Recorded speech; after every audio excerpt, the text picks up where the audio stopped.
Hello and welcome to part 3 of the job of fitting the 10-inch Apes to the bobber. If you haven't seen the other 2 parts to this, then I suggest you have a look at my other videos and you can watch part 1, part 2 and then jump onto this one here. When I finished up yesterday, it was beautiful and sunny, and now it's pouring down the rain, so I've moved the position of the bike. But we're still at the same stage here where I've just finished fitting the extended clutch cable, and I've adjusted that down on the left hand side here, so you can adjust the length of the cable to get the tension on the clutch lever. So now we're going to jump onto the right hand side, the throttle controls, and I can't lift them up onto the bar yet because I've still got the original brake hose on there, so we're going to have to take the brake line off and put the longer one on. So on the right hand side here, you've got the brake line that comes from the back of the reservoir here on the right hand control, and it runs down inside the back here and connects into this little block here. So we're going to have to disconnect from here and from here. Now the reservoir and the brake line are still full of hydraulic fluid or brake fluid, so I'm going to put some protection down before we go trying to disconnect anything. Hola, buenos dias. So it's a couple of weeks on from the original recording, and I'm now sitting in Spain on holiday working on the edit, so not the ideal time to learn that most of the video has been recorded without audio. It would seem that these little microphones, when they run out of battery, you get no warning of it and it just cuts out on you, so you live and learn. So what have I got to do now? Yeah, I'm going to try and remember what I was saying during the original recording, and I'm going to try and re-record the audio and then dub it over the top. Apologies, it's not going to be what I had intended. It's maybe going to look a little bit off, but you live and learn, don't you? So back to my other self in Scotland. Hasta luego, amigos. Adios. As you can see here, I have the reservoir and the lever hanging down. It's just slightly lower than the connection that I'm taking apart, and the lid on the reservoir is still tight. I have the bike well covered and some plastic below the connection to catch anything that comes out. There should be no oil loss, other than maybe a little just from the end of the hose. Next, I need to disconnect the brake hose at the reservoir end. The lid is still on. I like to tape these small plastic baggies onto the end of pipes when I'm working on them to stop any drips, etc. You can see a little bit of oil has came out of the end of the hose.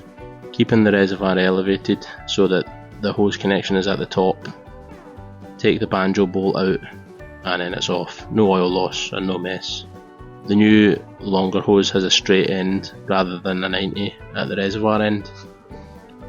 Same banjo bolt, and it goes on in the reverse of the one that came off. Now because it's a different end fitting, I'm nipping it up tight enough that it doesn't leak, but still loose enough to let me rotate it should I need to alter the position, and then I'll fully tighten it later. Also, I'm sticking a baggie on the free end again until I'm ready to connect it. Now I just need to pass the longer hose down past the bars and feed the free end to the hydraulic block. I'm trying to keep the reservoir lower than the other end when I can. I have put the reservoir and the brake lever up onto the bar. Gravity will do the work from here, but if you crack the seal on the lid of the reservoir to allow air in at the top, it will go quicker. Just watch as obviously oil will come out the bottom of the hose and you'll lose the level out the reservoir. As you can see, oil is bubbling out the free end along with air. I will let this run until there are no bubbles, i.e. no more air. With no more air, time to connect the end back to the block and make it tight. Now to sort out the reservoir, the brake lever and the throttle arrangement. Note that the bar has a small hole and the lever arrangement is pinned as to fix it into the correct position. Reassembly is the reverse of the earlier disassembly. The throttle grip slides on and simply pushes it into place, bearing in mind the rotational position as per when we took it off. With everything secure, just a quick check that it operates mechanically and it returns as expected. We can see that the oil level is about half glass As expected, it has dropped as the new hose is longer than the previous, and the levels dropped as we filled up that hose. So I've refitted the bar-end mirror, everything on the bar is secure, the extended cable, the brake hose are hanging loose. I've still got to put the tank back on obviously and sort out the cables underneath. With everything free to move, I just want to give a good check of the steering full left to full right to make sure that nothing's been pulled tight and that there's still enough free play on the cables and the hose. It's a little fiddly getting the extensions and the new plugs in place below the tank. There is a little space at the forward end of the frame where you can squeeze the plugs in. You just need to play around and ensure that nothing gets caught or compressed between the tank and its bracket. What it's left to do now is give it a start, make sure that everything still works. Similar to what I did when checking the functionality of the cables previously. The only real difference is that I'm checking the operation of the front brake lever, that it's progressive with no sponginess.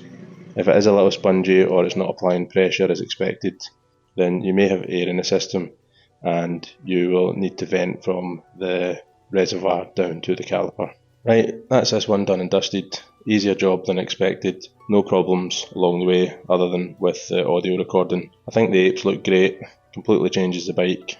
Now I just need to get used to trying to ride with them. As always, if you like my videos, please hit that like button and subscribe. I am trying to reach a wider audience and get the view numbers up. If you don't like it, well, it's a good job there's plenty more on YouTube for you to watch.